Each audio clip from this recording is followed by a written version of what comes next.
What's up, Gromies? We're back with another Seedsman Saturday episode. We got a new run going. This is the Black Sugar 2.0 from Seedsman. And if you've been following along, you know that these seeds are a month and a half behind.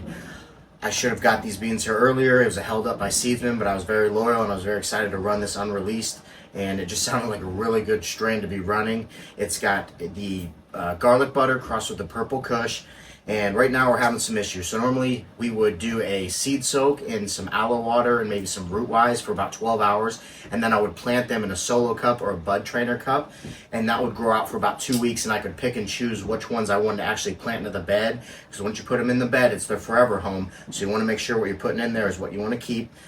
We didn't have time for any of that. So I planted right into the soil. If you check out my last episode, I dug out a little bit, a handful of dirt of the biological active soil, because there's so many predators in here. There's so many different worms. I was worried about the seeds getting swept away or ate.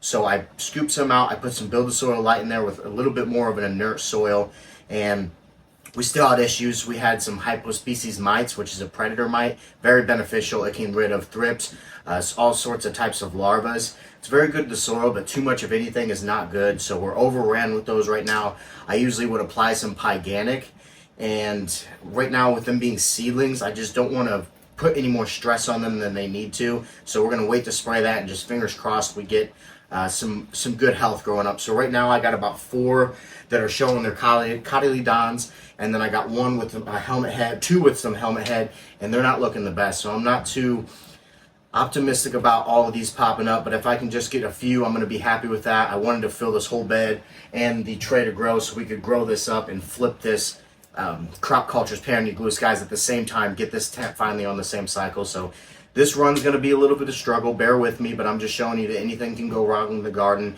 and you can adapt to it. And a lot of people like to plant right into the soil, and it is easy, but if you have mites or something that's going to be pest pressure, these seedlings cannot take it very well, and that's why the 2 up front here did not make it.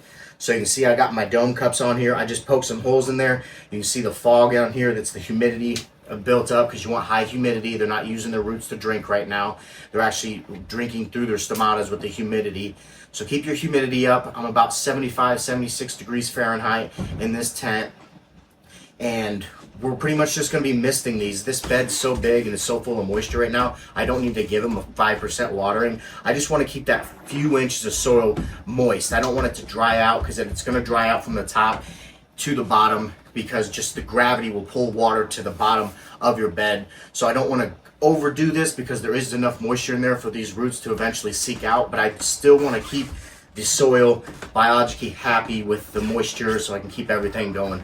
So just keep that in mind. There's many ways to germinate. There's many ways to plant your seeds. I'm a guy that likes to plant into a solo cup, just so I'm ready for the next grow. So when I harvest this, I would plant my seeds 2 weeks before harvest. That way when I harvested, these were already 2 weeks ready, and I planted them in there. They were already rip-roaring, ready to go. Didn't work out this time, but that's okay.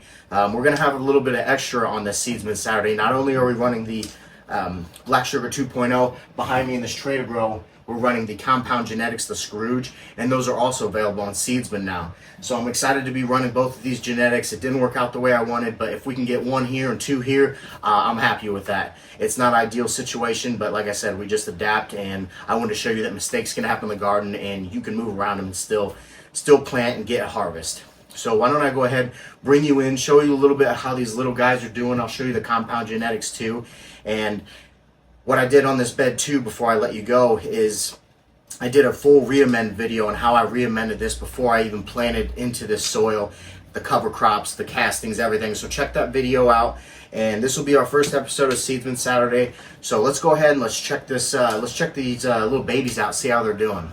All right, so right now, this one right here isn't doing the best. I don't know if you can see it right here. It just lost its shell or its seed coating, and it's not doing the best, but we're going to keep the dome on there, see if it pops up. This guy right here is popping up, but it's got the leans to it. It's looking pretty healthy for the most part.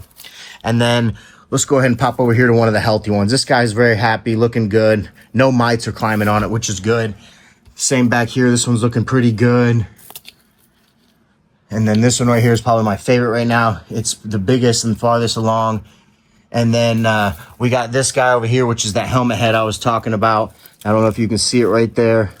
So I'm hoping that it's going to shed that and it's going to keep going. When I first looked into this bed, that root was actually upside down and the seed was just hanging and there was no contact with the soil. So I flipped it and put the root back in the soil. So it'd just be like a germination, getting that tail and planting it in the soil. So let's go ahead. Let's check back here on the Tray to Grow, Compound Genetics. These are doing a little bit better. This is newer soil 3.0. We still got some high species miles in here, which is that predator mite I was talking about, which I think's pretty common in this build a soil blend, the 3.0. And it's not a big deal, but you want to keep it under control. Like I said, use some Pyganic, use some organic shield. This one, not as happy. It still had a little bit of shell on there, so it's trying to open those little cotyledons there. So you can see the garden's coming along. We're not where we wanted to be, but we're going to keep pushing, keep showing you guys to adapt in the garden.